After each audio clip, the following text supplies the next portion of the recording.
मेरे भाई, मेरे मित्र मुकेश बुडानिया और इनके परिवार ने उस खबर को देखा और खबर को देखने मात्र से इन्होंने स्वयं प्रेरित होकर ये निर्णय लिया कि अपने परिवार की तरफ से वहाँ पे एक डीप फ्रीज दिलवाया जाए। यहाँ की समिति से सहमति मांगी, इन्होंने शहर सहमति दे दी, तो हमारे बुडानिया परिवार ने यहाँ पे आज डीप फ्रीज दिया। और मैं इस अवसर पे कहना चाहूँगा कि जननी जने तो ऐसा जन के दाता के सूत, नहीं तो रह जे बांधड़ी मत गवा जे नूर। तो मैं तो अच्छी तरह से वाकिफ़ हूँ इस परिवार से। ये परिवार हर अच्छे कार्य में निरंतर सहयोग करता रहता है और आप भी इस बात से अंदाज़ा लगा सकते हैं कि एक खबर मात्र को पढ़ने से ही इन्होंने स्वयं प्रेरित होकर एक काम किया है, तो इनकी भावना कैसी होगी। इनको किसी ने कहा नहीं कि यहाँ पे डीप फ्रीज दिलवाना है, बस ये खबर मात्र को पढ़ के इन्होंने निर्णय कर लिया। तो इनकी भावना बहुत अच्छी है और मैं इस अवसर पे हमारे आदरणीय चाचा जी जयनारायण जी बुडानिया को नमन करता हूँ और समस्त बुडानिया परिवार को बहुत बहुत साधुवाद, धन्यवाद। आज अंकल जी जयनारायण जी बुडानिया जी की पुण्यतिथि पर उनके परिवार द्वारा मेरे मित्र ने जो और परिवार ने जो ये डीप फ्रीज दिया है, जो आपके पत्रकार महोदय सब सोशल मीडिया के थ्रू एक मैसेज आया था, उस दिन बाद में ये दिमाग में इन्होंने कर लिया था कि अपने को इस बार पुण्यतिथि पे और डीप फ्रीज देना है, जिसकी सहमति यहाँ की समिति ने दे दी थी और वो तुरंत डिसीजन लेके हमने ये फ्रीज मंगवा के दे दिया। और आगे भी मैं तो ये उम्मीद करूँगा मेरे दोस्त से और इस परिवार से कि कोई भी अगर नर सेवा होगी, कोई भी सोशल वर्क होगा, उसमें ये परिवार हमेशा अग्रणी रहेगा और हमेशा आगे बढ़ चढ़ कर भाग लेगा। और बताइए थोड़ा कार्यक्रम।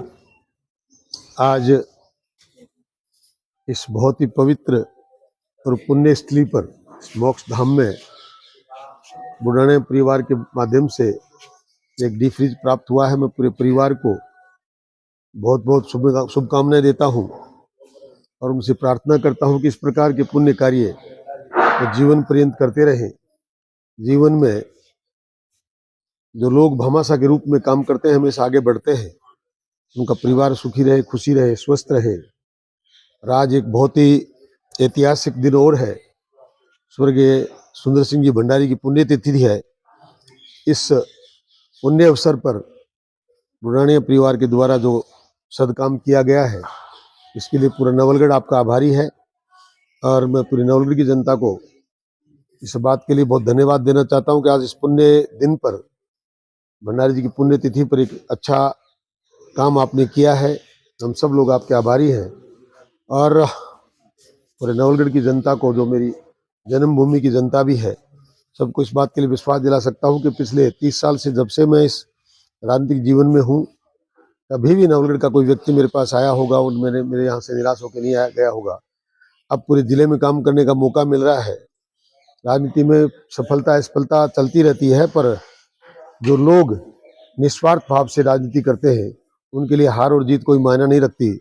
जैसी भी हालत में रहे हो, मैं 5 साल लगातार हर एक कार्यकर्ता को साथ लेकर उनके आदेशों की पालना करूंगा और सरकारों के माध्यम से जितना विकास नवलगढ़ का मुझसे बन पाएगा, मैं पूरा करने की कोशिश करूंगा। इसी के साथ मैं अपनी वाणी को विराम देता हूं। आपका बहुत बहुत धन्यवाद ज्ञापित करना हूं। चुनाव के बाद में कार्यकर्ताओं में थोड़ी निराशा है, बूस्ट करने के लिए क्या कुछ प्लानिंग रहेगी? निराश होने की कोई जरूरत नहीं है। सफलता असफलता एक सिक्के के दो पहलू हैं। असफलता और निराशा तब आनी चाहिए जब कार्यकर्ता खुद निराश होकर हमारे बीच में से विमुख हो जाए। मैं चलकर आपके बीच में आया हूँ और हमेशा इसी प्रकार आता जाता रहूंगा। बहुत जल्दी हम एक धन्यवाद यात्रा भी निकालने वाले हैं नवलगढ़ में। एक एक कार्यकर्ता को मोटिवेट करेंगे, उनका उत्साहवर्धन करेंगे और इस बात का विश्वास दिलवाऊंगा कि मैं 5 साल लगातार, और 5 साल नहीं, जीवन पर्यंत निस्वार्थ भाव से इसी प्रकार काम करता रहूंगा। ऐसा विश्वास मैं कार्यकर्ताओं को दिलाना चाहता हूं आपके माध्यम से। धन्यवाद।